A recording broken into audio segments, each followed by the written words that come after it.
worse than anybody else. I've got it worse than Tweak. It's too much, man. All the time. It's just like now my life's like pretty much my life goal is to remove all fucking stress out of my life entirely.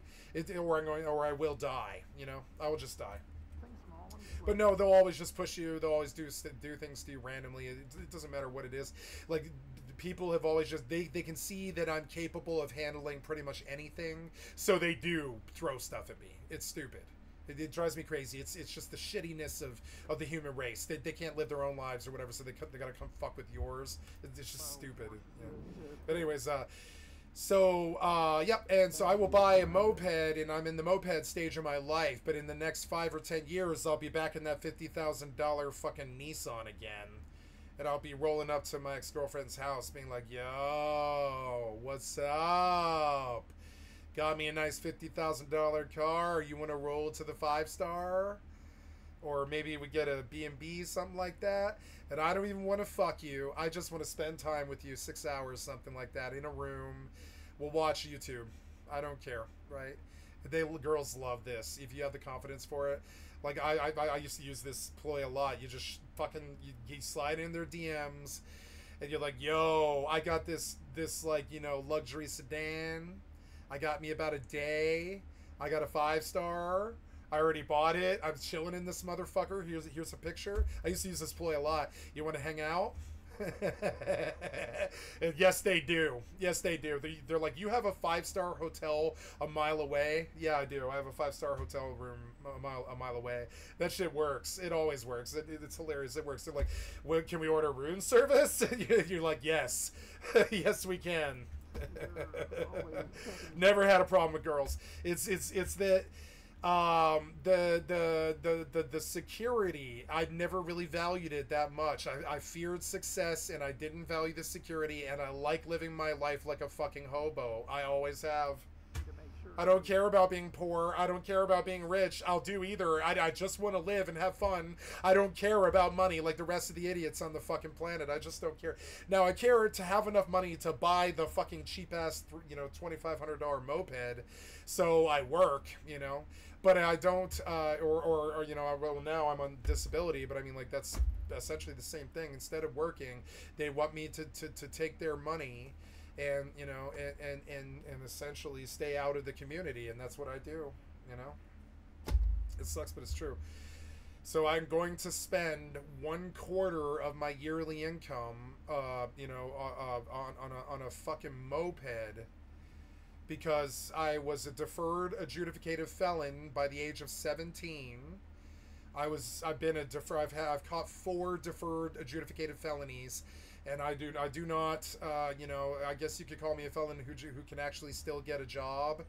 But I mean, I can't get a job. Every job I've ever had, I scrub out because I stay up for 3 to 6 days on methamphetamine, working really hard, trying to actually get the stability to never have to worry about my girlfriend or my wife or my family ever again or anything like that. The minute that I go hard to work like this and I start doing 14-hour days again, I immediately overstress and train wreck. And I think the word would be train wreck. I pretty much overstress. I start gambling too much. I start drinking too much. I start fucking too much. I start chasing girls too much. I start chasing money too much. I start hustling and fucking around with people too much. I say, hey, you ever got anything to make $1? I'll meet people, like when I first meet them, I'm like, yo, I'm down to make a fucking dime. Anything at all. I got to get out of this situation. You want me to rob houses? I'll fucking do it. I don't care. Let me get out of this situation, right? Doesn't matter what it is. Beyond sex stuff or murder, I don't care. Whatever it is, get me out of this situation, right? And so I'm in that stage now where I'm working 14-hour days. I need a moped again so I can live the faster life where I can chase girls at the club and the bar. I can go to Friday Night Magic and all this other stuff. And so the reason I bring this up on stream is while the time of the stream probably won't change, it'll still be like a 12 to 14-hour day most days. There will be days there are like Friday Night Magic where I disappear for 5 hours. There will be days where I disappear, or Saturday nights where I disappear to the club and the bar and stuff like that. And I'm going to change my life, and one of the things I need is a moped to be able to go do those things. And so that's why I'm looking at this. something like look at that. and buzz around Lancaster. We have a town that's quite similar to Lancaster, except I'm out in the rural area of it. You're So, gonna get fast. You just have to live yep, with it. and like, you know, and you're not going to go fast here. You can't go faster. Well, it's funny. The highway, so all the streets here are rural, and you can't go faster than 25 miles per hour anywhere in the town. But the highway is 85 miles an hour legally, which, well, sorry, it's 80. Something I think even in some stretches of it, it gets to 85. It's the 5 South, and it goes all the way to California, and it like it like is a really good highway because you can go like 80 miles per hour on most of it because everything's so spread apart that everything's like 20 minutes apart. So, you know, it's a very rural area. So this is a perfect solution to me. And also, I take pleasure and solace in the idea of like riding around on the moped. Like in the freedom that it gives me, because right now my social life is essentially zero because I have to borrow a family car to do it, and I have to take care of the responsibility of putting more miles on the car, and I have to fit to their schedule, and I have to, like, you know, I have to warn them first, and I have to tell them what I'm doing, and if something is like an impulse or something, I can't go do it because I have to give them like a day's warning before I even go to town. And I don't like that, and I feel like it's kind of like a self-imposed chain upon my life. And while I am poor, I only make like $9,000 a year, I can spend a quarter of my yearly income on something like this because we've been so good about the budget, you know. And they did send me retroactively like some years of disability because apparently, according to the government, I should have been on disability back when I was like 7 years old. They just didn't know what Asperger's was. Like, you know, they didn't know until I was like 28 what Asperger's was. It wasn't even in the disability medical journal or anything like that. It wasn't considered a disability until I was like 28 years old, and I didn't get the status until I was like 39. But everybody said it. The people who gave me the neuropsych evaluation, my parents, Penn State did a study on me when I was younger. And they said it. They were like, sooner or later he needs to be on disability. They told my mother when I was like 7, he should never be working in a normal position. He shouldn't be in normal schools. Like at the age of 7, she took me like at the age of 5, she put me in like after pre-K Montessori. I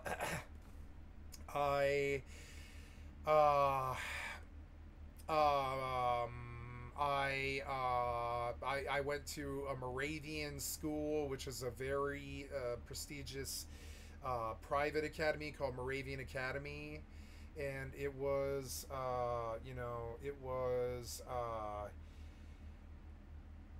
it was expensive, and it was a good education. And then I went to Waldorf private schools for the rest of my education in high school.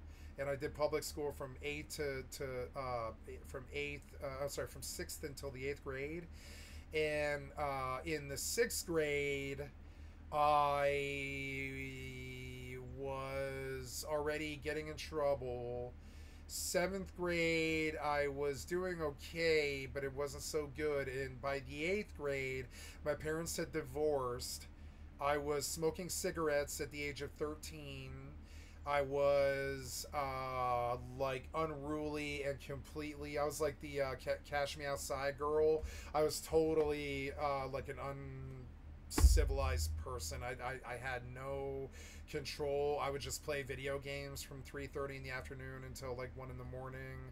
And I would go to school and I would fail out, and I would cheat or like I remember several times, like for instance, the last day of school in the 6th grade. I didn't like my school so much that the last day of school, I knew that they couldn't suspend me or expel me, so I got up like midway through the school day or something, like 12:45. I just got up out of my 6th grade English class or whatever it was, or I forget what it was. I think it was like English or something like that, and I just walked out. I stood up. I said, I'm not doing this anymore. We are done with this year. Goodbye, goodbye. And that's what I said to the teacher. I just got up in the middle of class, and the class just starts like cracking up and laughing. I just informed her. I got up and I was like, I am not finishing this school day. Goodbye. And I walked out. And then as soon as I got out the door, I was full blown running, and I mean running from the truant cops.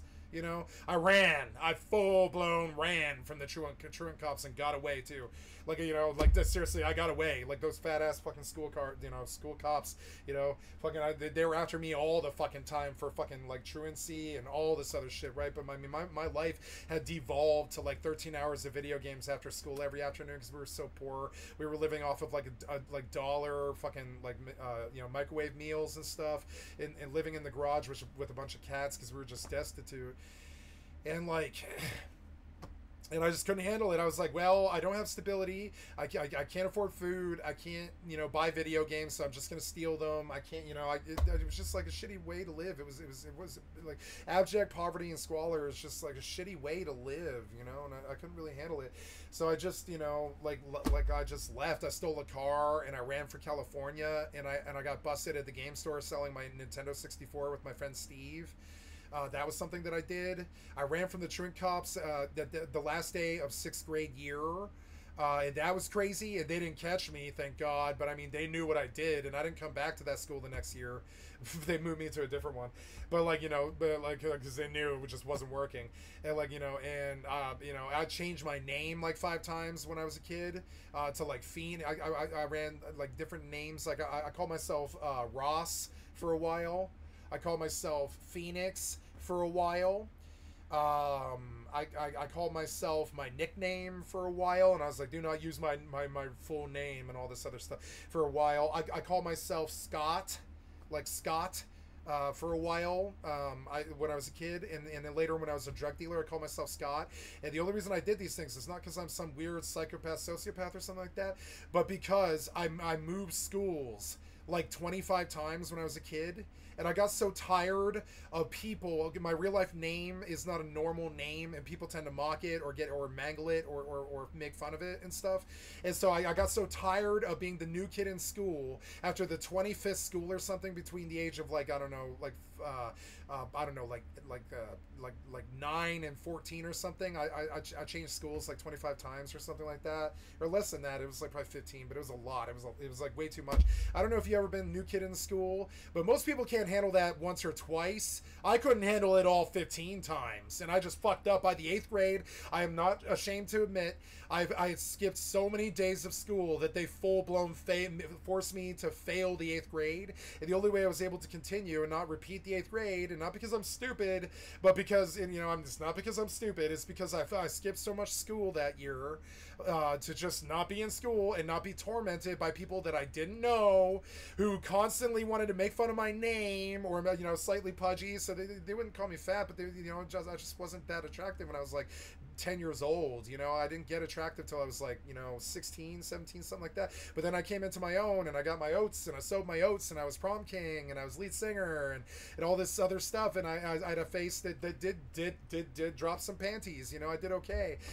And like, I gotta say though, when I was younger, I was like pudgy and not that attractive, and I was kind of a glasses nerd who liked his Magic the Gathering and stuff. And I didn't, you know, I just didn't, you know, I wasn't very social when I was younger, because I didn't, you know, I just, like, I lived your average nerd life. I didn't really like socially, like, be social. But by the age of 13, I was listening to heavy metal, I was smoking cigarettes, I was drinking on New Year's Eve and shit like that at the age of 13. You know, I stole bottles to drink when I was 13, you know, for New Year's Eve. I remember New Year's Eve when I was 13 years old. I even know what year it is and stuff. And I stole sake from my fucking parents when I was 13 years old. And I was obsessed with this movie Rising Sun. And I saw them drinking sake in a sake bar and singing karaoke. And I was like, that's what I'm going to do when I'm an adult. And here I am singing on my stream and drinking, aren't I? You know, and I sang karaoke all my life. I love karaoke. Fucking love karaoke, right? And so it's like, when I'm older, I will be Japanese sensibility. And I will have class, and I will not be a criminal. And I will be rich, but not because I want to be, but because I am just talented or whatever. And I will be at the sake bar eating sushi with my friends and paying $500 for sake. not because I'm rich or because I'm classy, but because I like those things. I like sipping sake at a fucking sake bar. I think it's actually like getting high in my estimation. It's kind of like doing heroin or something. The high from sake and good sushi and sashimi with like some tiramisu dessert is exactly like getting high on heroin. If you drink enough sake, anyways. Plum wine served the right way by people who actually know how to fucking do it is like literally a drug. It's like a drug. It gets you high. It's not like, you know, what's that one? The wormwood or something? It's not absinthe high. It's like a euphoric high that feels like you just did a line of cocaine or heroin or something like that. It's not your average alcohol high. And so at the age of 13, I stole 2 sake bottles and two sake, or one sake glass, as I recall. I think it was like one. Yeah. And I was very careful about it. And I played Secret of Mana till midnight. And I was old enough. I was 13 years old to do that, right? I played Secret of Mana till midnight. And when my parents finally left me alone, I proceeded to be the adult I've always been since the age of 13, and I did snifters of fucking sake till 2:30 in the fucking morning, and I'd never had alcohol before, you know. And that was like that was literally New Year's Eve, like 3 days, you know, like or whatever. You know, I won't say any other information, but it was like, you know, it was just kind of crazy, and you know, and I sipped sake. I believe I did. I believe I watched Rising Sun, and I've sipped sake for 3 hours on New Year's Eve when I was 13. I don't know why. I just really felt that all the rules of the fucking world were over for me, except for like rape and murder. You know, I really just felt that way. I think they apply to other human beings, but for me, I'm so weird and different that I don't run by the same rules. I don't follow the same objectives. I don't care about money. I don't care about people's fucking life goals or whatever. My goal was to have fun always, and if that's sipping sake at the age of 13 on New Year's Eve, that's what the fuck I did. You know, that's what the fuck I did. To me, riding around on a moped with and not having to do the assembly, not having to do the shifting, not having to do like, you know, any of the bullshit that motorcycles have to do, and just going down on my automatic scooter to the grocery store or the club or the bar or Friday Night Magic or whatever is extremely fucking fun. So I want to do that more than I want to ride around in a Lambo. Frankly, I think it's more fun to ride around in a fucking moped at 25 miles per hour in a rural area, like on your way to the bar or whatever. That way more fun than on your way to, you know, or whatever. And I just, you know, I don't think that you know, I don't think that I don't think that you know is weird. And so like if you were to offer me a Lamborghini or a Honda Metropolitan, I would say I'll take the Honda Metropolitan unless I can sell the Lambo, right? To buy a Honda Metropolitan. Now I'll go for the Lambo eventually when I have to prove to, or when and if I ever have to prove to the world that I have something. But I don't need that or want that. I don't have some midlife crisis. My midlife crisis thing is that I don't have a midlife crisis, you know. I guess you could call the stream a midlife crisis, I suppose. But I mean, my midlife crisis was understanding that I have feared success all of my life and that I should maybe stop doing that. That was like what my midlife crisis was. It was like, I remember the biggest epiphany I ever had was understanding deep down inside that I fear success and I will do anything to sabotage it. Stuff like blank the chat on my stream. I don't care. I've done stuff like that my whole fucking life. I don't do normal approaches like other people do. So like, you know, yeah, look how fun this looks. You know, it looks fun, doesn't it? It's a different vibe. It's not cars, you know, and I like it. I really like it. It is so fun. You're close to the road. The air is fresh. There's people like, you know, there's people looking at you. It's fun. It's, you know, it's a good sport. Look how beautiful Lancaster is. I've been here many times. I grew up in this area. I grew up in Easton, Pennsylvania. That's only, I think, maybe a 45-minute drive or something. Or no, not even. It's like a 20-minute drive out there. That's like, yeah, it's like 40-minute drive to Nazareth or Lancaster, I think, whatever this area is. I grew up in Pennsylvania. I was born in Colorado. I'm a Colorado native, but I grew up in Pennsylvania. And Look at that Amish country. He's in Amish country. That's funny. Small enough that you can just scoot right by the horse and buggies. Oh, I've pinned it. Going downhill. Riding a 50, you kind of have to expect to be treated as a second-class citizen by people in cars, by people on motorcycles. Doesn't really matter. Something small like this, a 50cc scooter specifically, people get annoyed because they want to get to where they want to go. They don't care that you're enjoying yourself. They don't care that you're not hurting anybody by enjoying yourself and having a good time on motor vehicles, but they want to go faster than you. The Metro is a nice little scooter, and that's all it is. It's a nice little scooter. It's Honda quality. What you expect from Honda, it's gonna run forever. You're gonna get out of it what you put into it, of course. You gotta make sure you take care of the thing and maintain it properly and don't beat the snot out of it. I'm going to send the email about the budget. I'm going to say to my family that I'm not going to buy a new computer. I'm going to buy a new video card, and I'm going to have them do the work to on all the heat sinks and all this stuff on this computer to proof it for another 5 years or something like that. And I'm going to save up for another couple years for a computer, I think, because I'm not ready. I don't think I want to buy a new computer. I think I'm happy with this computer. I think I want to just make sure that it's completely taken care of. Now, yeah, and I'll probably do it tomorrow. I'll probably take my computer in for like a day, and I might be down for a day or two while I do that. But that's okay. You know, if I'm down for a day, that's okay.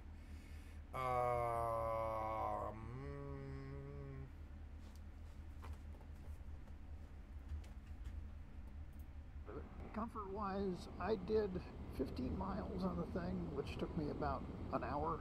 Yeah, 50 miles, Jesus. Yeah, like an hour. He did 50 miles in an hour? Yeah. Like, I mean, like, that's, yeah, like, man, I never thought about it, but, like, I could just go anywhere. I could go to the ocean. Like I really fucking need my freedom. I feel totally, like, cut off in this rural burg. I used to call it, Short Busland, because it's a rural burg that, and I still do. It's a rural burg that moves slower. Their speed is slower. Their business is slower. Their nightlife is non-existent. Like, you know, in this place is so different from where I grew up that I actually kind of don't like it. And so one of the parts about being rural is it's 25 minutes to the closest town. So, like, you know, it's kind of crazy. 45 minutes. It was a lot longer than it should have taken. And comfort-wise, I was not uncomfortable. The seat is good for my non-padded tush. For the purpose that it was built to fine machine. Limitations, obviously, top speed. Acceleration. Everything normal for a 4-stroke 50cc scooter. This is all what you expect. Nothing out of the ordinary here, nothing exciting to see here because nope, and yeah, and that's what I'm going to do. It's not an exciting machine. It's not going to be an exciting machine. It's not designed to be an exciting machine. It's not expected to be an exciting machine. If you want something exciting, get a motorcycle license. Get something faster. Even the Grom is exciting in comparison.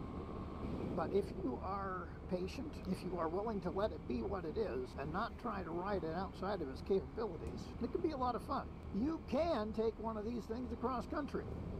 It's been done. Maybe not this particular model. I know people who've taken the Ruckus across country and it's the same engine.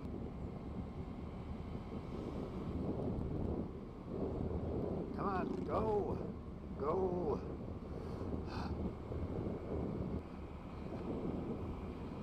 Nice. I don't bother trying to wave to people on motorcycles when I'm riding this thing. They're not going to wave back. Yeah, I'm going to take my computer to Geek Squad, and I'm going to have them blow it out and get all that shit done because I don't have the... we have an air compressor here, but I don't want to do it. I hate getting in computers now. I can do it. I installed my RAM and my video card. Or I didn't install the video card, but I installed my RAM and you know, I don't want to get in this computer. I don't like getting in computers. I'm not the best at minute, like, you know, I've got good hands, but I'm not the best at minute tool work, specifically because my hands shake because I was an addict all my life, and you know, My hands shake. I can hold them pretty steady, but I mean, my hands shake pretty bad.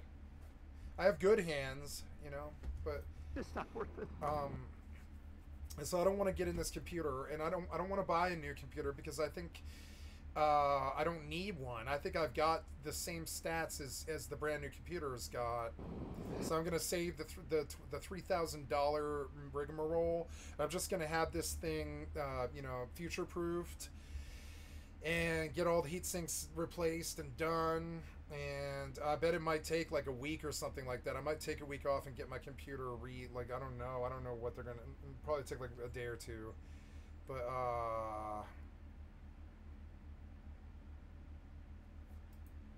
Well, folks, I don't really know what else to cover on this. There's not much to say about a 50. Quality-wise, very good. I love the color of the paint. Matte green is just something else. It's got storage space, with most of your regular motorcycle just don't got. And the underseat storage is big enough for a small dog. 4.4 horsepower Fury. Thanks for watching, folks. Yep, it was fun to watch him ride through Lancaster. I want to save this video here because it is what I'm going to use to sell the scooter to my family. Oh, I'm still in. So, what now? Gonna get on Eve now.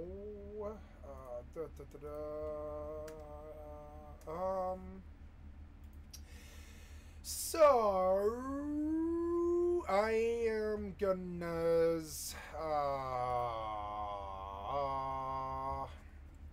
it's just my brain. See, that's the thing about these corporate Democrats and corporate Republicans. They don't care about governing.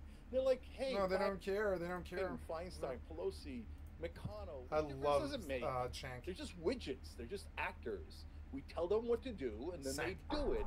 So who cares if he's conscious or not conscious? Who cares if it's Jill Biden giving the order to follow everything the donors say, or Joe Biden? Joe Biden. Who cares? Who cares who's in charge? Just do as we told you. Easygoing Beats, thank you for joining. Trusting Success, thank you for valuing the truth. Says, thank you for telling the truth. Guys, if you didn't value the truth, this show literally wouldn't exist. We don't have anybody to back us up but you guys. So every time you join, every time you go to tyt.com/team and do a contribution, you're saying, keep going, brothers and sisters. I'm your boss, and I'm telling you you're doing a good job. Keep going in that direction. Keep telling the truth. So thank you to all of you for giving us the honor and the privilege to be able to do this on your behalf. Rick Griffin, thank you for the 5 membership gifts. Box, as always, thank you for the gifted membership. You guys are awesome. Okay, so obviously they're saying, who cares about governing? Don't care. Let's just keep going. All we have to do is win, and then we're going to do Feinstein, Biden. They're all going to do the same thing the donors say anyway. Who cares if they're there or not there? Do you see how sick people in politics are? Do you see how much of a play it is? Do you see how much theater it is? So the economists, now the media is, energized, and now they're going to pretend to do journalism. There's the same exact Biden. It's not like people didn't see it. I just listed you a whole bunch of smart people who saw it all along and tried to get us to change direction. I wrote an editorial in Newsweek that I put back up on Twitter or X or whatever the hell it's called these days. I know it's X. See, when I'm joking, you can tell. You see, I smile, I act like a human. I don't go.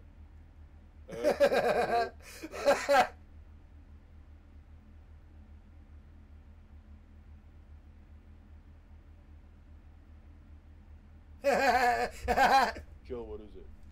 Come on, guys, come on. Anyway, so the Economist writes, addled old man has like the walker on the cover, but also says, guys, the campaign is toxic. So they were predicated on the idea of you can't trust Donald Trump because he's an inveterate pathological liar. True. But now the Biden team is obvious liars. So, and they say, oh, don't worry about the governing. Don't worry about anything. And one more time out here. Imagine at the convention, Biden's the candidate, and they're chanting 4 more years. It's going to scare the whole country. They're going to vote no just on the chant. Oh my God, 4 more years of Biden? 4 more years of this, and not at this level. Remember, he's going to deteriorate. 4 years of deterioration on top of this. That's why I'm telling you it's over. This is madness. anyone's look, guys, take note, because look at all the mainstream media has already turned, and they were already calling the Biden team toxic, and they were already Washington Post editorial saying he's got to drop out, right? The New York Times already did it. So they're like, okay, we now have permission from authority figures to defy them slightly. Okay, that's mainstream media. But even they've turned, like the what I described as the Praetorian Guard of corporate rule in my book, Justice is Coming. Also on shoptyt.com, etc. Okay, but the Praetorian Guard has turned, but the Biden team, almost all the Democratic politicians, a couple have come out, Lloyd Doggett, Raul Grijalva, Raskin has said we're thinking about it, right? But like what a tiny percentage that I can name the number of people who've come out and defined them that are current Democratic politicians, and I still got fingers left on one hand, okay? At this late date, when the whole country knows he's not in charge, when the whole country knows he can't do it right now, let alone 4 years from now. He's going to be, as Ben Mankiewicz used to say about Bush, he was positive that he was going to use the word presidenting one day, but I kind of love that word, okay? He and I still do a show called Old School Together for the members. You should check that out if you're a member. That's another beauty of the join button. I'm not saying anything, I'm just saying. Okay, but is Biden going to be presidenting in 4 years from now? No. 80%, last couple of things here. Poll out saying now up from 72 to 80% of Americans think that he has mental and cognitive health problems. That means 80% of the country thinks his brain is not working. And now we have word that Biden might agree. And we're going to run him against Trump while pretending this is the most important election of our time, of our lifetimes, while pretending democracy is on the line. Well, they're pretending, I'm not pretending. If you think democracy is on the line, and with Trump, I am worried. Apparently, I'm the only Democrat worried. I've been worried for 9 months. That's why I put up the Newsweek editorial from last year, September of last year, to prove, no, we saw it all along. Everybody saw it all along. It's just that everyone else chose not to say anything about it, chose to lie and cover up for Joe Biden. Because if I hadn't put that article out, if I hadn't done the run, if I hadn't already proved that rational people who believe in objective reality can see with our own eyes and hear with our own ears what the shape that Joe Biden was in, now when they deny it and say, oh, it's new, nobody knew, well, that puts a lie to it. And that's why we did what we did. That's part of why I love our members. You guys, I asked you in a poll, the paying members, you're our bosses. Should I run? 76% said go in, who cares? And look, in a sense, it's easier and harder, right? Like, so when I went in, you know, obviously press attacks, Democrats attacked. Every event I had was canceled. It was hilarious. I talked about it with members earlier. And so it had downsides for me, but it also had downsides for the members who funded the campaign, etc. So we all sacrificed together to get the truth out. And that's what I love about this show, this network, and our members and our audience. I mean, we do this together, we're invincible. They couldn't stop us then, they can't stop us now, and we're gonna win. We're gonna create hope out of no hope, okay? So look, super last thing is the polls and the markets, right? So Polymarket, you know, they're our sponsors, so I keep checking in on them, but I'm genuinely fascinated by that market, okay? They had a chance of Joe Biden dropping out at 8% just like 2 weeks ago or something, and I was like, that's way too low, preposterously low. But hey, it's the prediction market. People are putting their money where their mouth is, and I just thought they were wrong, right? And that's why the markets are interesting. So that then after the debate, it jumps to 24, 34, 44. I think it got up to 79. Now it's back down to 70%. I got it at 98%. And that's why I called it, right? And in fact, what we're going to do is go to tyt.com/hope, go into the discussion board. The discussion board's a little clunky. We're the most honest show in America, okay? You got to register on the website. No big deal. It's free. You just create an account. I don't care anything about it. I just want you to participate, right? And then you have to do check in again on the discussion board, which is not ours. It's like a third-party widget.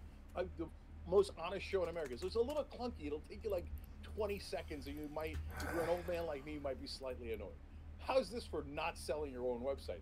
But guys, I'm telling you, just go through that for a second, and then what we're doing is we got a thing called the new candidates. Let's go. We're going to run out of time. We got to vet the candidates. Upsides and downsides of Kamala Harris, Gretchen Whitmer, Gavin Newsom, Josh Shapiro. Let's meet the new candidates, and all of you guys participate. And that's why I want you to go on those discussion boards. Because do I know all the downsides of Andy Bashir in Kentucky? No. I mean, this is my job, and I try really hard, and we study 24 hours a day, and here I am on 4th of July doing this video with you guys. But do I know every single thing that Bashir has done already? No, that's why we need help. It's kind of like a Wikipedia of the new candidates. So go put the links in for here's the bad things they've done, here's the good things they've done, here's the upsides, here's the downsides. Let's pick a candidate together. Let's go. And I'm not in this camp of, oh yeah, it should just be Kamala Harris because we should defer to authority. That's what got us in this mess in the first place. No, hell no, hard pass. I'm not going to defer to authority. Oh, she has identity politics on her side, and she is already an authority figure for being vice president. So you guys should all bow your heads and pick the second weakest candidate we have. No, no. For anybody who wants to win and who wants to beat Trump, we need a best possible candidate. I don't care about somebody's feelings. We're talking about people's feelings. Did the Biden team and Kamala Harris has been with Biden this entire time. Why didn't she say anything? So are we supposed to care about the people who lied to us and their feelings? Or are we supposed to pick the best possible candidate to beat Trump, preserve democracy, et cetera, et cetera? This is not a close call. Stop listening to Democratic leadership. They do not have your best interests in mind. They have their best interests in mind. All those people are going to lose their jobs if Biden's not the candidate. That's why they're lying to you. And we were called outrageous for saying things that are obviously, patently true. And now you can tell on your own, even if you were Team Biden earlier and you didn't believe us earlier, and you thought we were your enemies, oh, you just want to get Trump elected. Oh, yeah, there's a secret conspiracy, even though you've said the most horrific things about Donald Trump, and you pointed out all of his terrible sides over and over again. I think it's a trap, and I'm going to listen to the DNC instead of you, and I'm going to help them pick the weakest candidate. How'd that work out? You see who was lying, who was telling you. Okay, you get it. So, and the last thing is the polls. All disastrous. Goner. There's a poll out where he's losing New Jersey. We're going to have a Democratic candidate who's losing New Jersey? If you think that that's the right candidate, Biden's not the only one who lost their minds. All right, last shout outs to all these wonderful people who came in truly unfit. Thank you so much. Really appreciate your involvement, you being a member. And yeah, well, we're gonna, she's saying we're gonna have a revolution in one way or another, meaning political. Yeah, if Democratic delegates don't, rebel after this, then they got no fight in them, and we have no chance against Trump. Because for all that negative things you can say about Trump, he's got fight in him. And we need a fighter on our own side. Actually, that's going to lead to super last thing. Jim Chilton, you're awesome. Thank you for the super chats. We appreciate it. Yeah, it ain't got nothing to do with your feelings, man. We don't care about that. We care about winning. Guys, if you pick the delegate the right way through an open convention, would I have rather had a real primary? Of course, I was in the primary. Of course, I would have preferred a real primary. But that ship has sailed. There's nothing we could do about that. You just got to focus on what you can do. So what's the most democratic way of selecting the new candidate now? Is it just handing it to Kamala Harris? Is it saying, hey, shut up, I don't care what the voters or the delegates think, I'm going to do it based on identity politics? And by the way, I don't know African-American voters or female voters who are saying, oh, I need Kamala Harris to make me feel better. I don't know anyone who's saying that. And we, in our audience, are tons and tons of African-American viewers, Latino viewers, female viewers, obviously, right? I've almost never heard that from a real person. You know who you hear it from? You hear it from other minorities that are in the elites, that are among the powerful. They're like, you have to give it to someone in my category. Now, remember, when there's an open position, you have to give it to someone in my category. Oh, me? Oh, I guess it did help me, didn't it? Did it help the average African-American? Did it help the average woman? Did they fight for you and protect reproductive rights? No, they did nothing. And now you say, oh, I'm a woman. I didn't do much. I didn't protect your reproductive rights. We lost it on our watch. You can say it's because of Trump. Who lost to Trump? Hillary Clinton. Hillary Clinton, also picked by the DNC and the Democratic establishment. They're miserable failures. They never get it right. And then they say, oh, yeah, we didn't deliver for African Americans on voting rights. We didn't deliver for women on reproductive rights. But that's okay. We have a figurehead who's a woman and African American. So you'll get the trappings and the optics of diversity without the actual substance. Change on the outside, continuity on the inside. And that's how this game is played. Go to an open convention. The best option we have is those delegates. Yeah, they're massively pro-Biden delegates. So what? Okay, that's where we are. It is what it is. You want progressive delegates? Too late. There's nothing we can do about it. That's for 2028, and we'll fight with all of our hearts in 2028 to get a better candidate right from the get-go. But for now, the delegates should decide at an open convention, and then the person who's the toughest, strongest Democrat will emerge out of that. And then that person will have enough fight to beat Donald Trump. Let's go. Open convention. I'll see you on the discussion boards, tyt.com/hope. Hit the join button below. Be a real American. Happy 4th of July. Go celebrate with hot dogs. I was wearing my Mitt Romney hot dog hat earlier today in celebration of 4th of July. Love you guys. Have a great time and enjoy America. This was good. I like Sank. It's fucking good.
Cool, I have Halcyon Dawn for this. Yeah. Cool. Dope. Okay, oh,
okay.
Time for beer.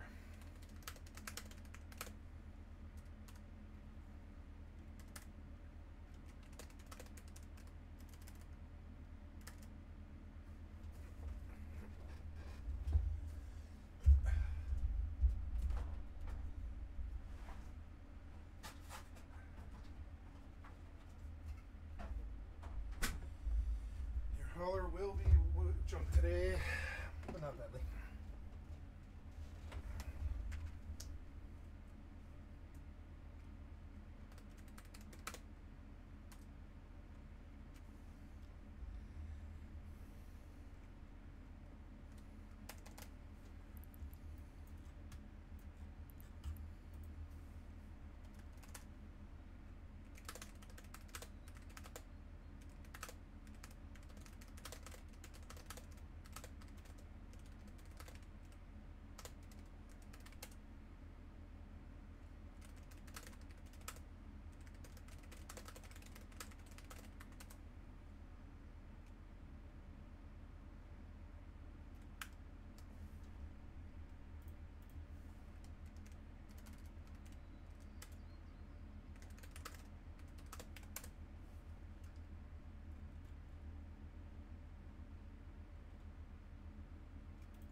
What are my settings right now? Drive Okay. active. I think that's alright for single client. Oh man, this reed jumps fast.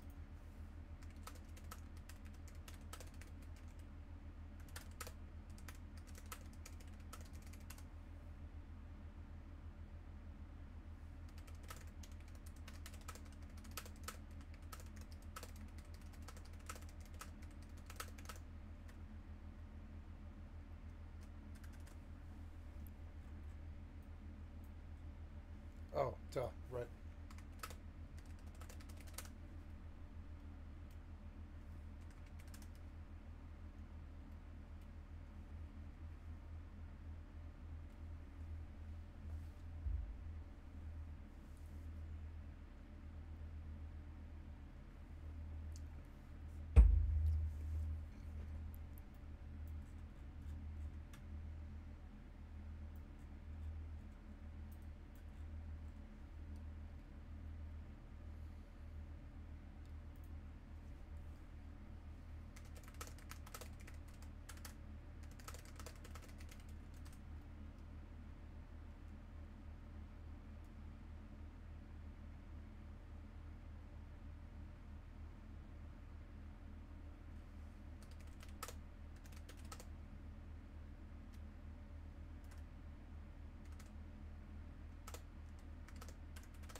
Warp drive active.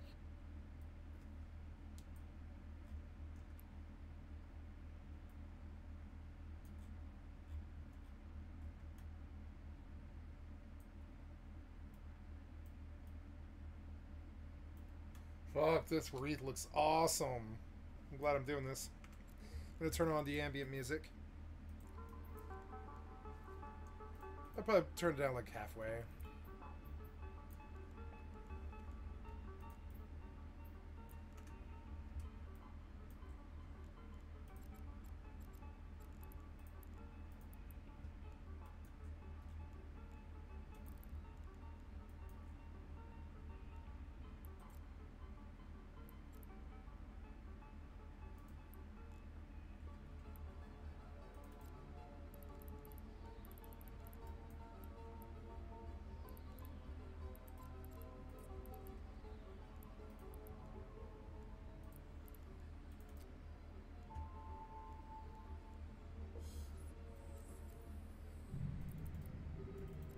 Warp drive active.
Warp drive active.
Warp drive active.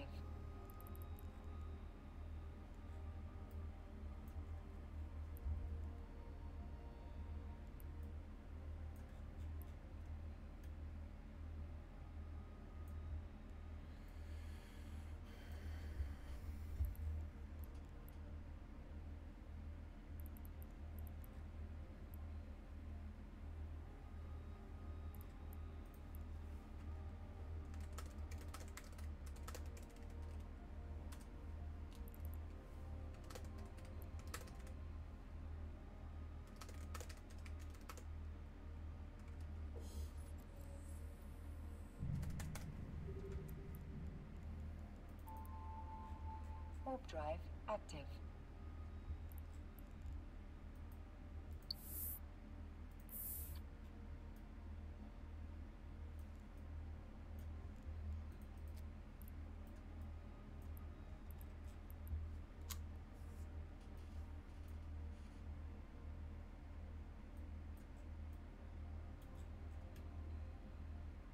Beautiful.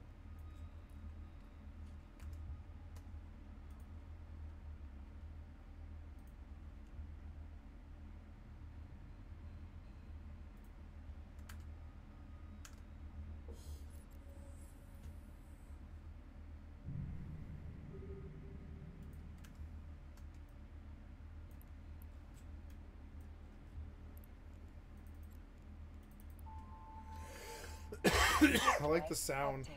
It's good.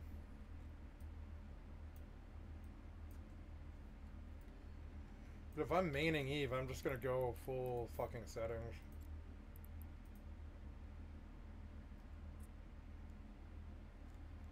There we go. Oh, frame rate chugs. Oh no, there we go.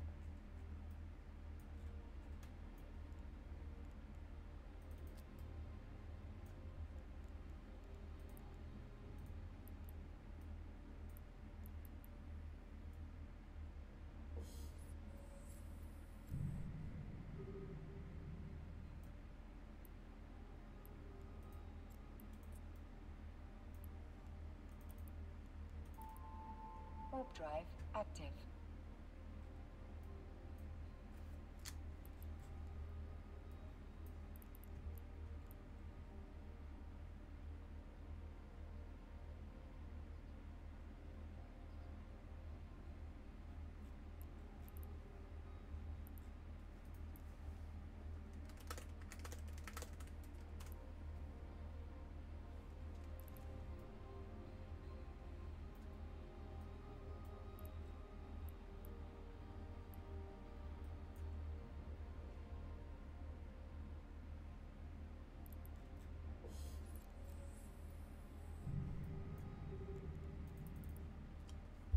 Warp drive active.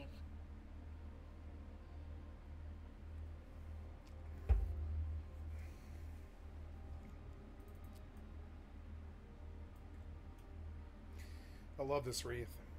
It looks so dope. I like the jets. They look so cool.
Warp drive active.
Wait, I have 2.1 billion. What's sold? What the hell just sold?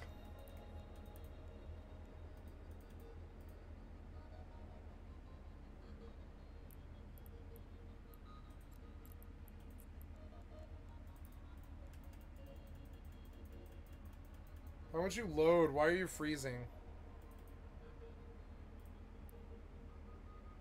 Close this.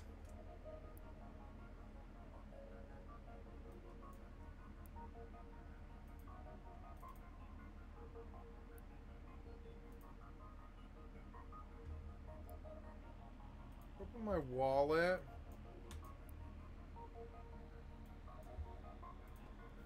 My client has frozen.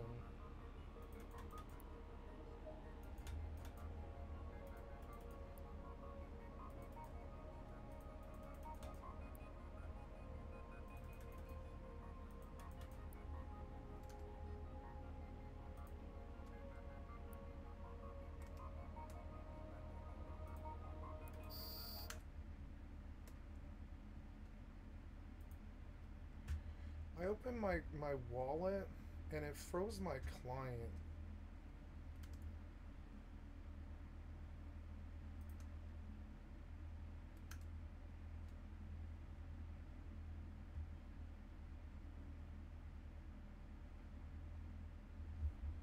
I opened my wallet when a tick came in and it froze my client. I'm so sorry. Hurry up, you. Get in. Connecting.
Warp drive active.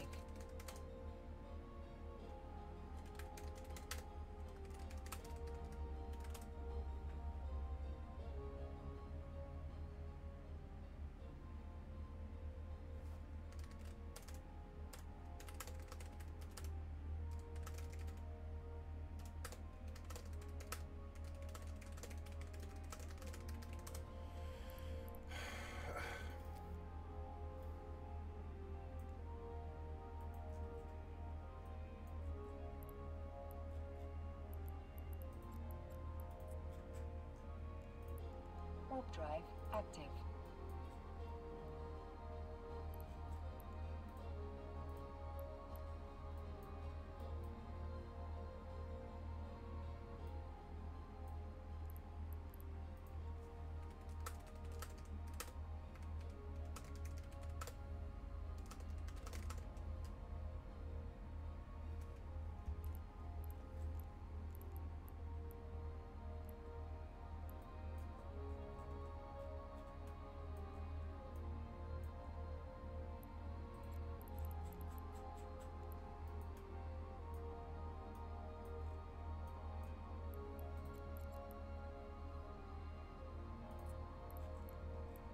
Warp drive active.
Warp drive active.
Warp drive active.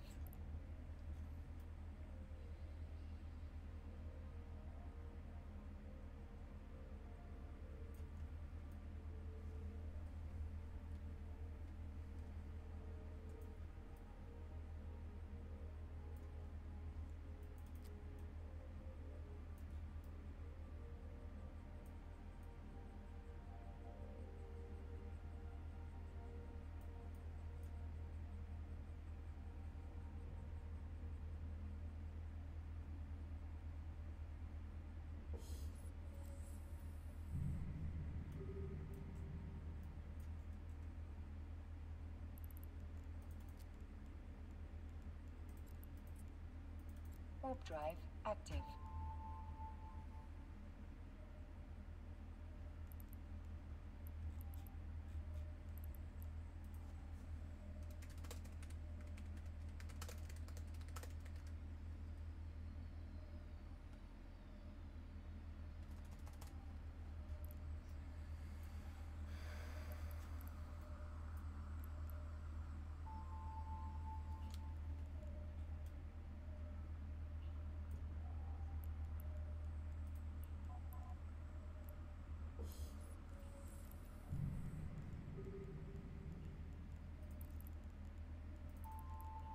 Warp drive active.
Warp drive active.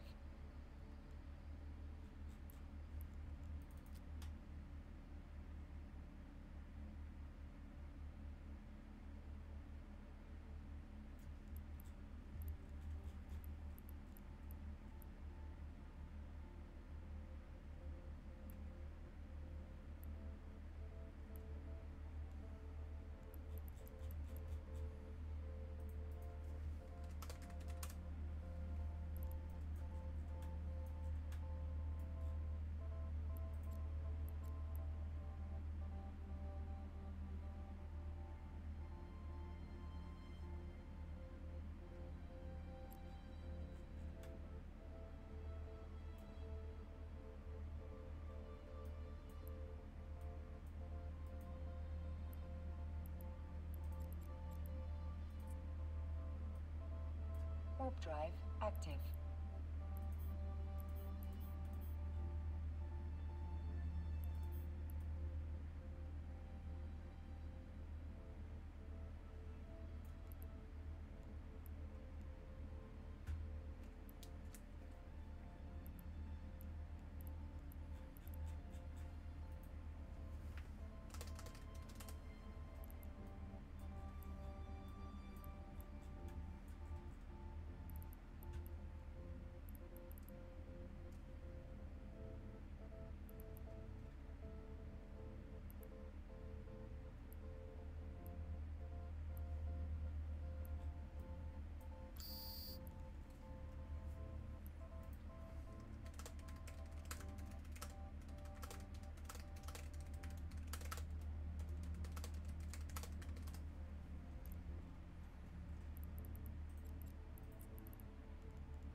drive active.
Warp drive active.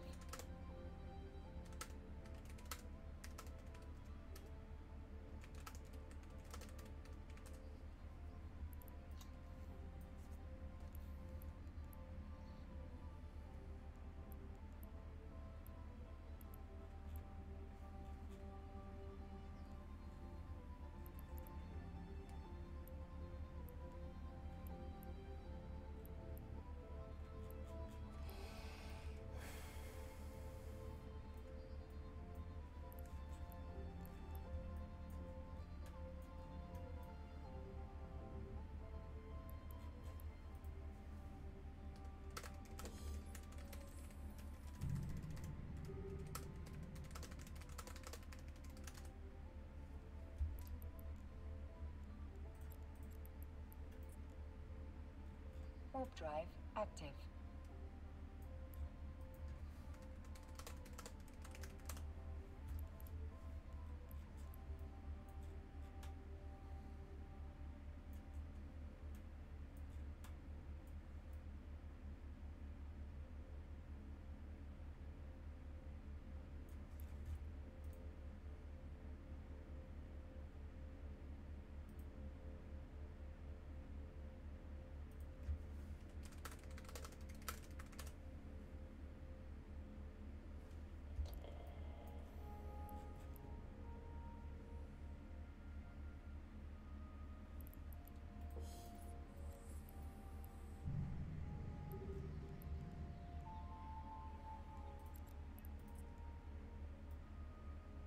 Warp drive active.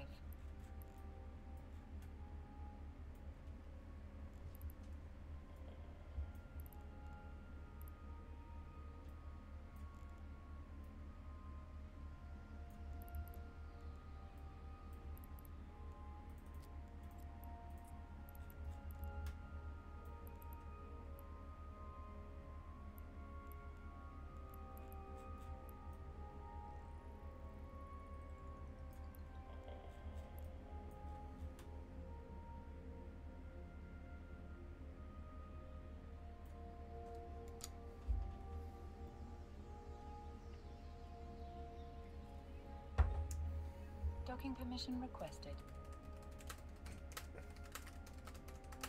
Docking request accepted.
Warp drive active.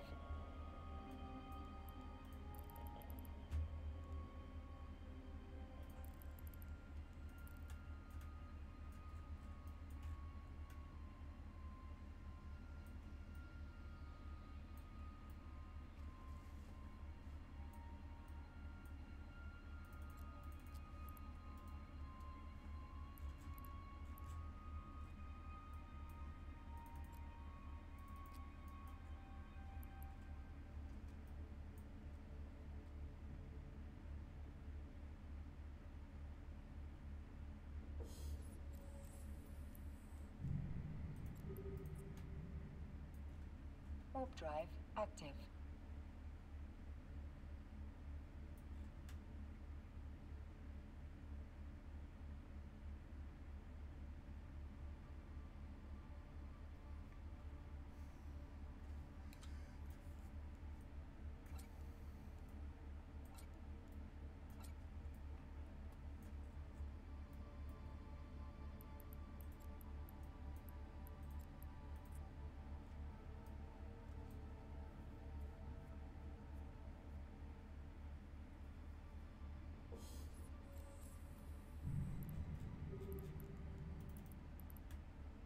Warp drive active.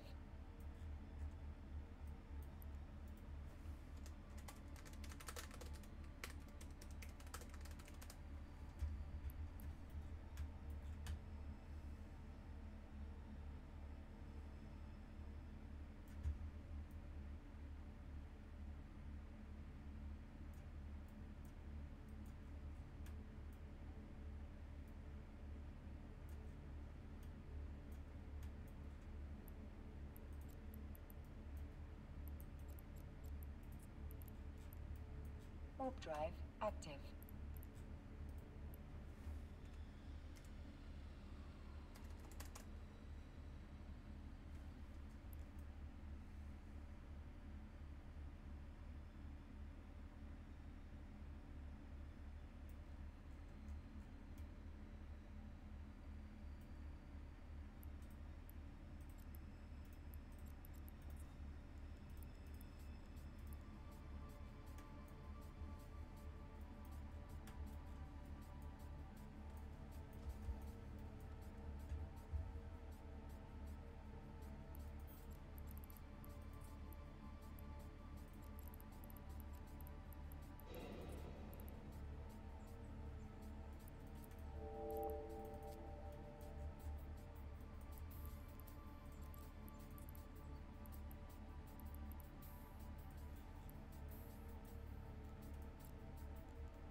I want to haul HF all the time. I think this is a really great way to make money.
This glitched. This one glitched.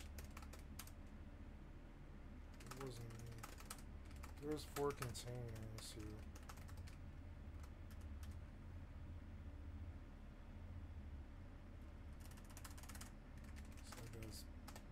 But I guess I did loot. There was some sort of glitchy lag.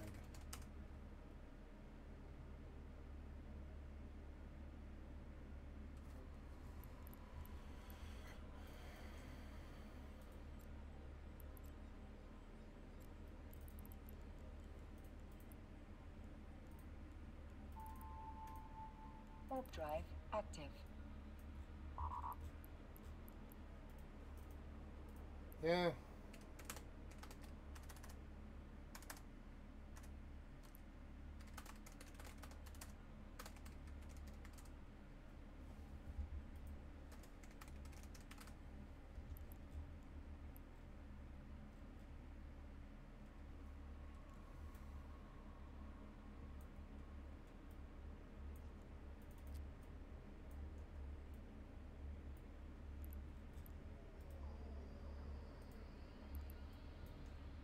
This is fun.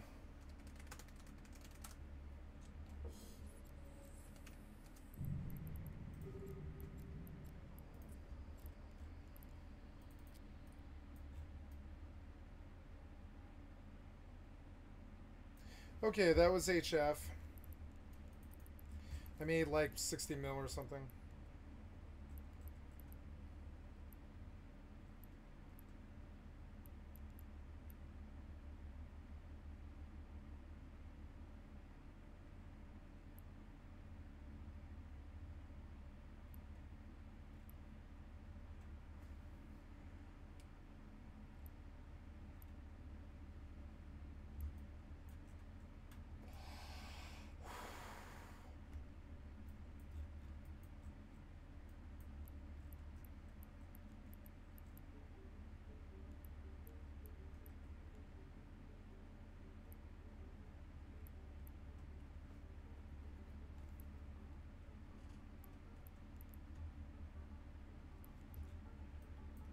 Guess I go back to Jita now.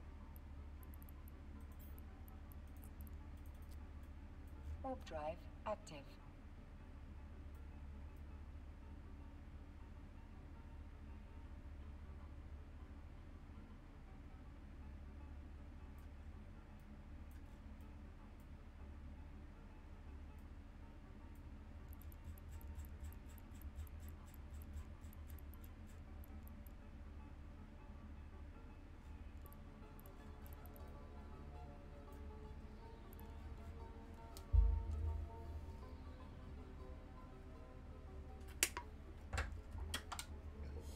I have now.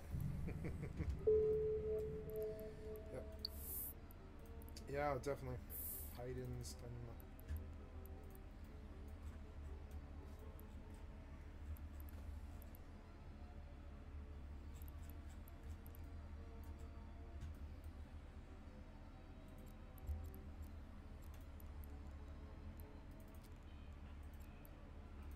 You know, why are you... Oh, I'm in Jita. No, I'm in Jita. What the fuck? No, I want you to... Get rid of this. Remove waypoint. I'll try. Warp drive active.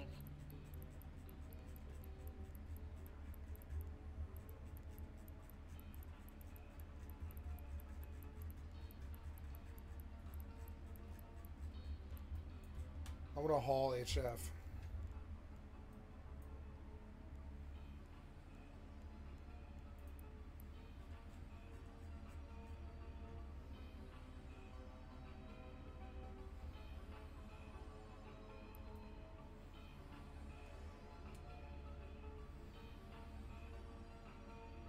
Docking permission requested.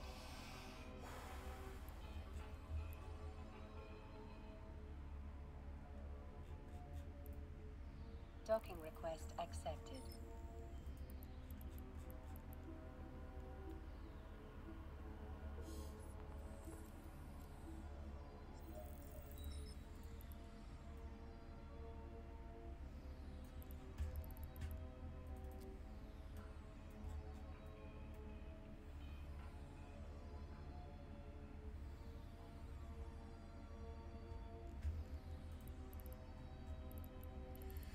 Alright, well, I made some money there. That was good. I'm gonna turn off the music. I don't know what I want to do today. I don't even really want to play games. I just want to watch stuff. I don't know. Gonna take it a real slow, drunk holiday. Just not even do anything, you know? Maybe I'll have a slice of cheesecake.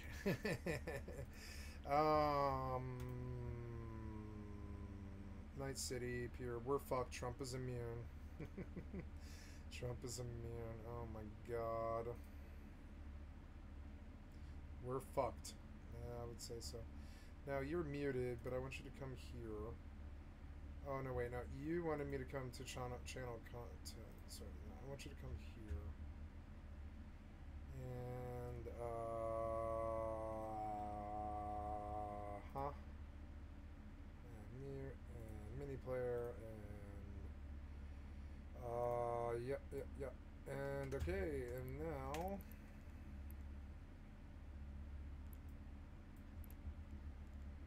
Oh, damn it.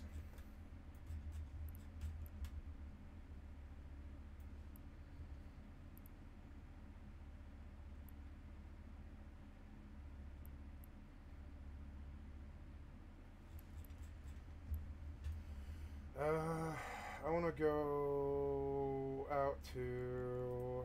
I will pull my ult in and I will go out there and I will pay attention and I will make money. Mining in Pokefen. Yeah, and I have the hauler ship all fit and everything. I wish I could open my goddamn wallet. Let's go see about that.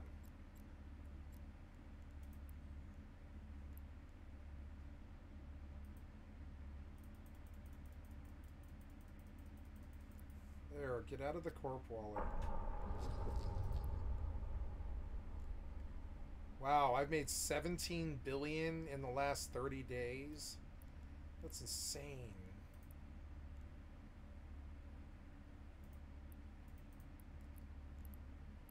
$300 million for a completed HyperNet payout. What payout? Was it the Gila? Tell me that was the Gila. Oh my god, look at all those sinks. I'm gonna crack sinks. Caracal Navy expires in completed was the Pythia type. Oh yeah, the Gyrostab finished. The Oracle, the Domovic. Is that what the 300 million was? It might be. All those Caldari Navy rocket launchers expired. Oh no, these are expired offers. I don't want expired offers. Oh, this guy claimed one. I guess I have to post a bunch of stuff on the HyperNet before I can do anything else at all. So that's okay.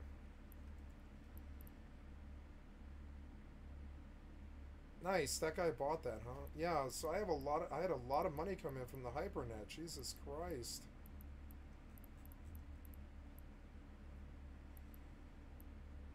Look, I got those things actually sold, huh? Those Electric Dreams mats sold, did they? Well, apparently I have a great deal of HyperNet business that I had no idea I had. I don't even want her to come in yet until, because it'll just graphically like slow me down. I'll just bring her in when I'm ready. I want you to stack all of that and start selling, like, yeah, storage rage rockets should go with ammo, and so should the hail. These things I just want to sell. We're going to move it back to immediate. Yep.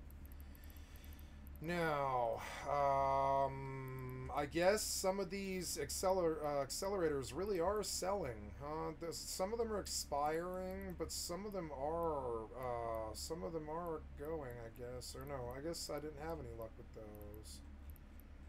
So the filter, I want to see only the finished ones. What do you mean no data? Joint, active, public, private, created, finished. Why did finish blank out?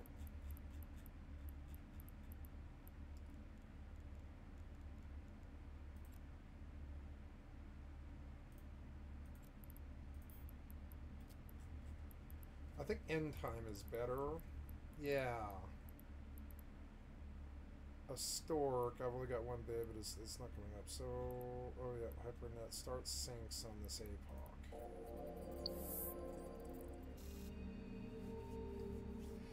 No, I don't want to sort like this. I want to sort direction. End time. Kyle, Stratios, End time, sort direction. Okay.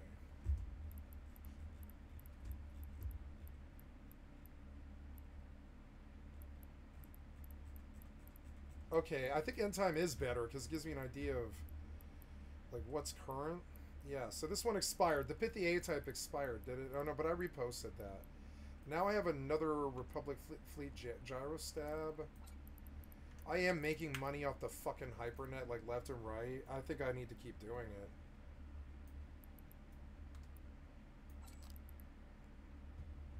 I wonder if people would like AUGs. Now the average completed is, now this is worth 88 million. I want 110, 115.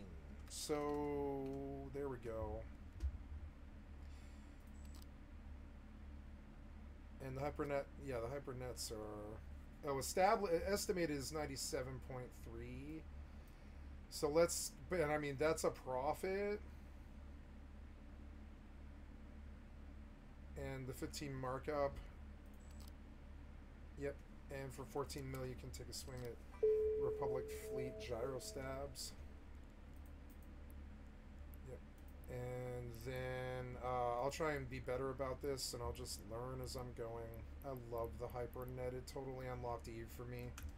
It was the missing link that I needed for this game to be so fucking good. This game's so good.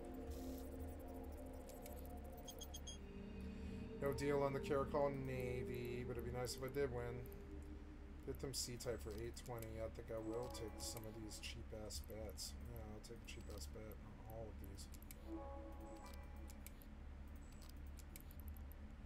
I'm learning to just do it. Yep. Expires. I have a bunch of stuff, a bunch of syncs from 7.4. Yeah, or oh no, I'm sorry, they ended today.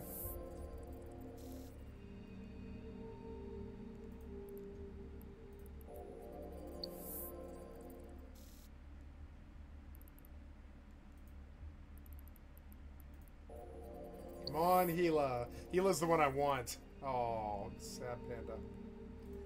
Oh, Wells. Come on, large skill injector. Nope. That's okay. You miss 100% of the shots you don't make.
Man, I'm not winning these. Oh, I got that one. Nice. What's this worth? Oh yeah, this Abaddon worth 6 mil, and I bought 10 and 4. Got it for 4. Nice. Item, yep. I'll take that. Ooh, what'd she get? Oh yeah, she's working towards...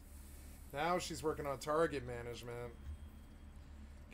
Caldari drone specialization. Yeah, she's just chewing through all that stuff. Field conservation, acceleration control with 4. Medium drone operation 5. But she caps out in 2 months. I'll bring a what do they call it? A porpoise out there to Pokefen, and I will compress all my ore. Yeah, and it doesn't matter where I go. I guess the hauler can just pull. So it doesn't really matter where I start. I realize that I don't need to jump. I can just start farming in the system that I get in. Because it doesn't matter where the ore is. I can haul it all out of there with like basically 0 risk. So let's go get, well, not 0 risk, but like, you know, mostly okay. I can haul it out mostly fine. Technically, I should always go back to the same system because I only want to compress in one place.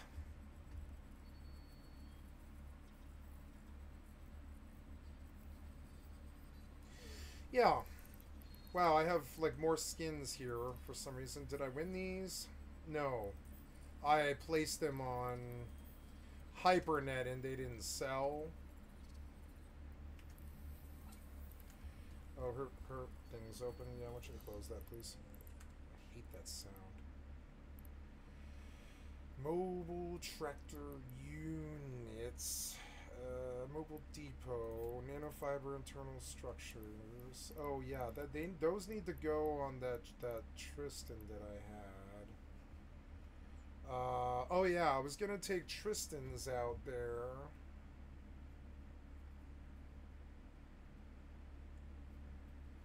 Caldari Navy rocket launcher, drone damage amplifier. Caldari Navy rocket launcher 3, rocket launcher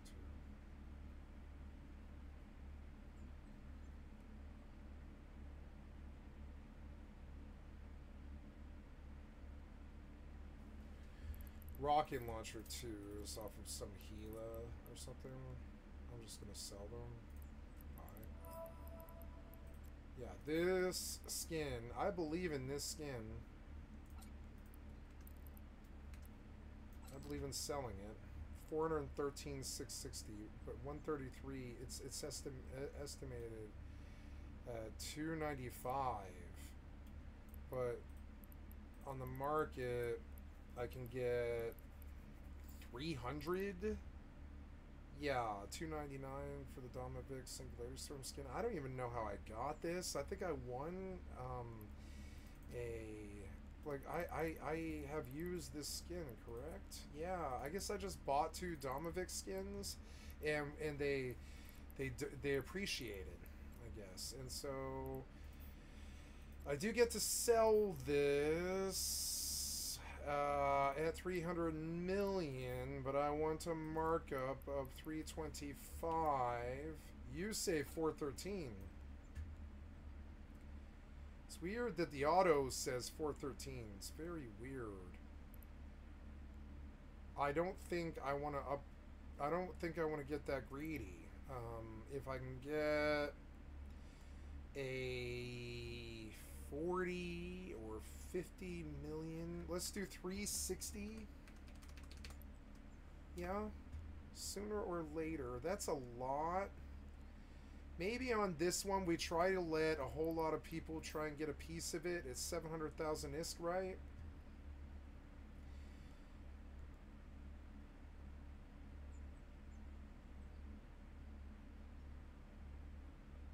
Yeah, and the payout is 342 if I ask for 360, which is like a 42 million markup. Yeah, and I think that's fair.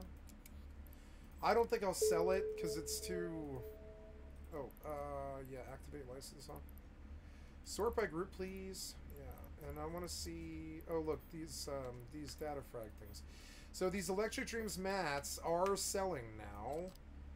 And I'm asking 4 million, I guess. There has been 18 completed. Yeah, 4 million on these, but they're only 700,000.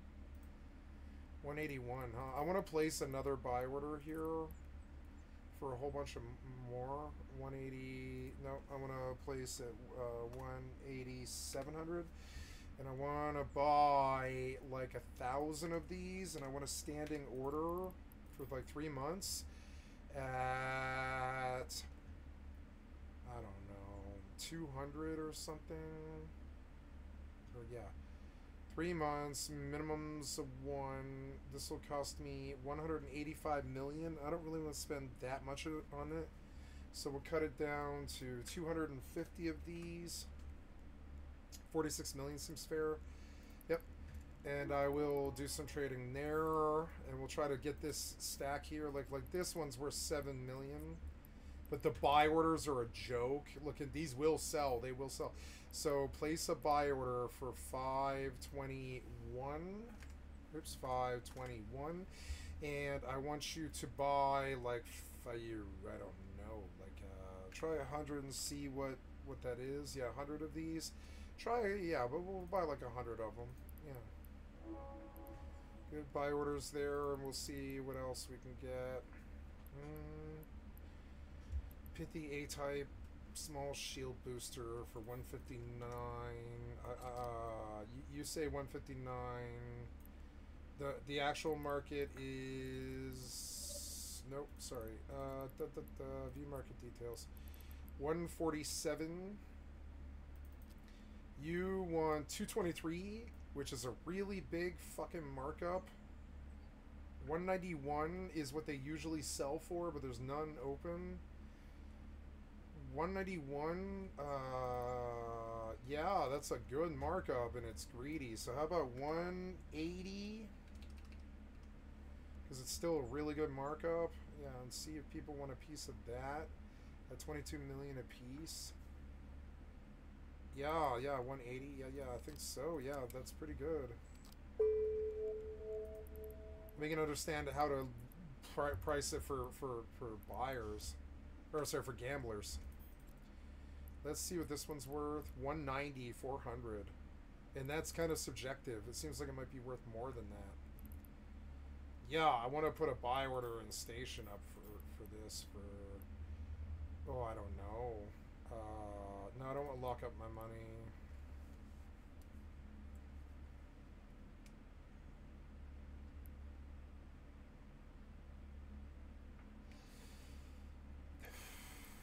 Yeah, they do like exploratory buy orders. Yeah. I think I want to ask. Oops. Now, you say that.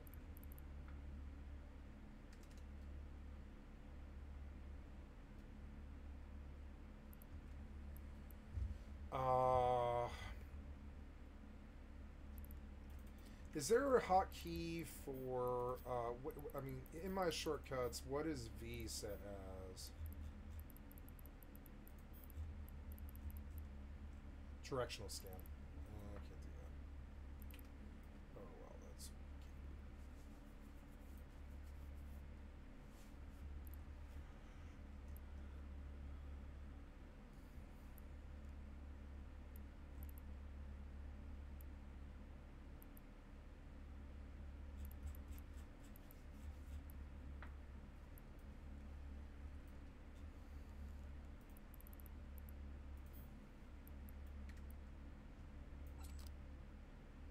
You don't know what to ask? 17 have completed at like 200.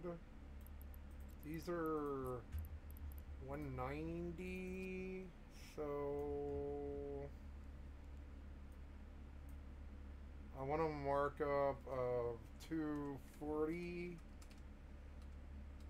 Yep, and I wanna make it bigger so they can get a piece of it at like 5 million. Yep, and they can get like a nice reach at 200 mil, and maybe 48 people buy. I don't know, but we'll definitely take a swing at that. I don't think I'll get it, but you never know. It would be really good money if I did, and it's worth the swing. We're gonna post all 15 of these. Right now, you're saying I can get 4 million, but I mean they're on the market for 799, so that's 4 times the value. We could go cheaper. 18 have completed on an average price of 535. You say 3.9. Maybe I do want to do that. Yeah. Maybe I do want to do that because it's easy. Frankly, it's like free money. It's not free money, but it's. I mean, it's really easy money. You know, it's funny.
$10.6. 10.6. You really think so? I guess. Alright, I get to place this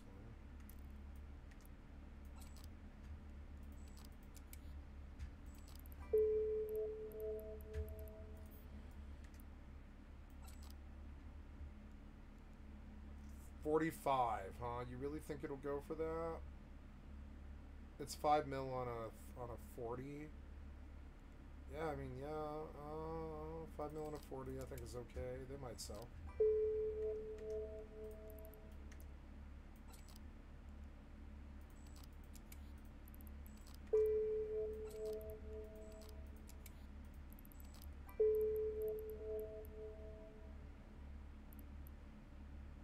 I have so many hypercore. Look, I got my buy order. It's 700 million worth of hypercore. Fuck yes. Yeah. I can just post forever. Yeah, fuck it. I'll just keep 10 master at arms like flowing. That's fine. You say 107. I don't really believe you. I would be happy with 96, but it'll lower the price on the market. You say estimated is 77. Let's just post 10 in the hopes that one of them does sell, you know?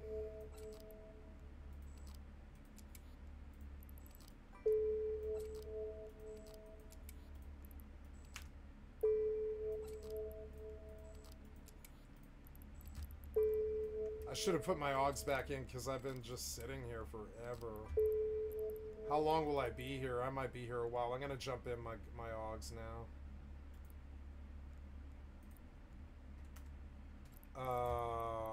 Got to make sure she's in hers. Yeah, she is. So, honestly, I really don't need her yet. I'm just going to get off, have her get off.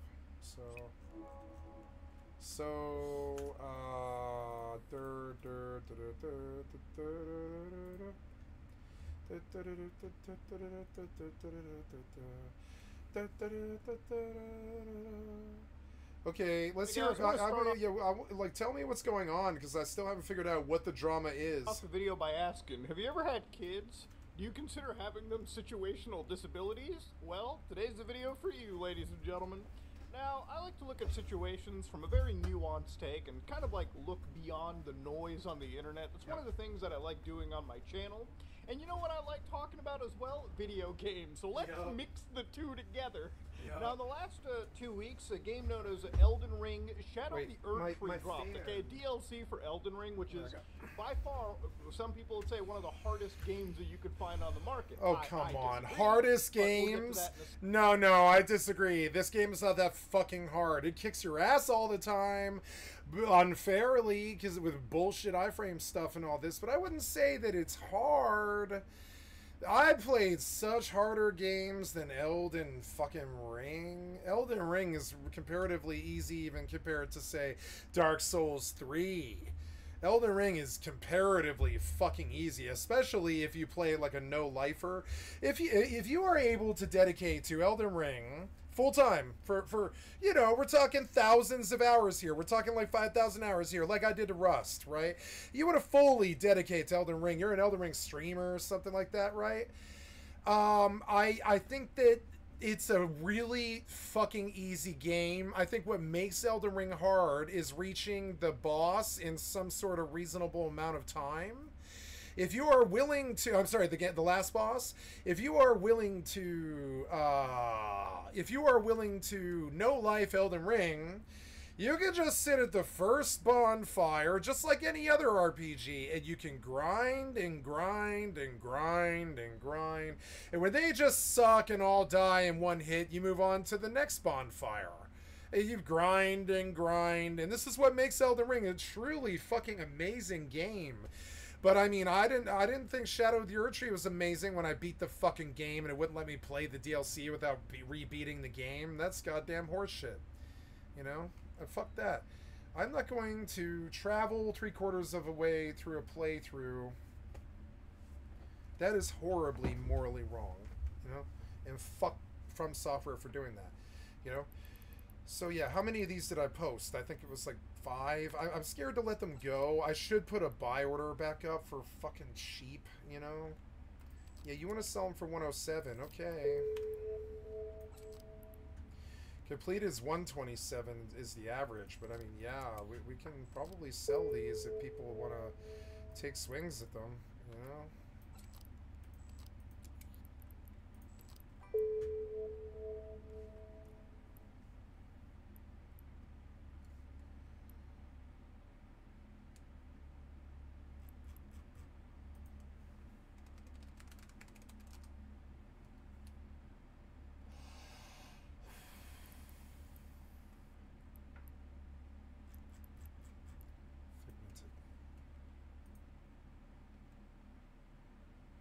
Oh, I misunderstood. I get it.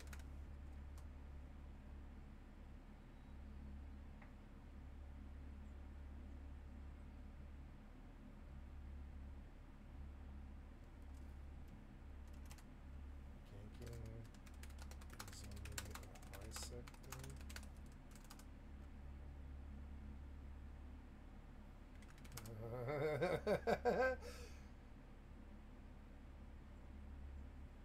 That's news to me. Ganked all over you.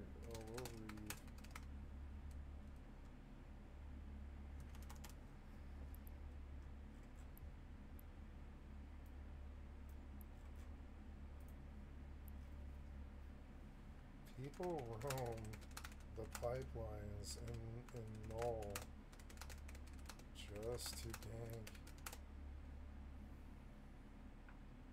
You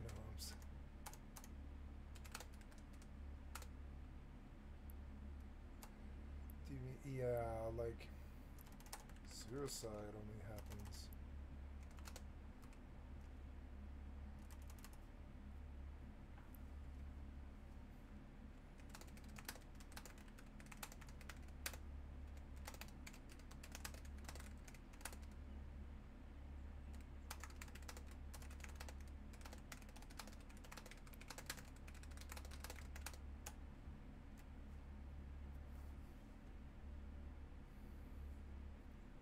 That's just griefing.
just posted a bill worth of goddamn Master at Arms.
Second, now to understand, Elden Ring Shadow of the Erd Tree has basically been one of the big gaming phenomenons to come out.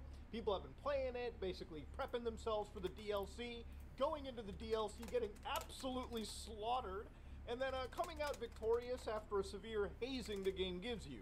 Not the kind of hazing Tech Lead likes to put people through, but that's a whole different story. Now I saw this clip floating around on the old timeline, and I wanted to show you exactly what was going through over here, ladies and gentlemen. And basically, I'm going to let you guys sort of judge it for yourself. There are long-term disabilities, there are situational disabilities, there are temporary disabilities. It counts as a disability where a video game like Elden Ring is concerned if you have a kid. You have a 2-year-old, you're trying to play Elden Ring, you can't pause. That is a situational disability that you have. It is, actually. It is a situational disability. She is right about that. It's a single-player game, but no pause. It's sort of odd.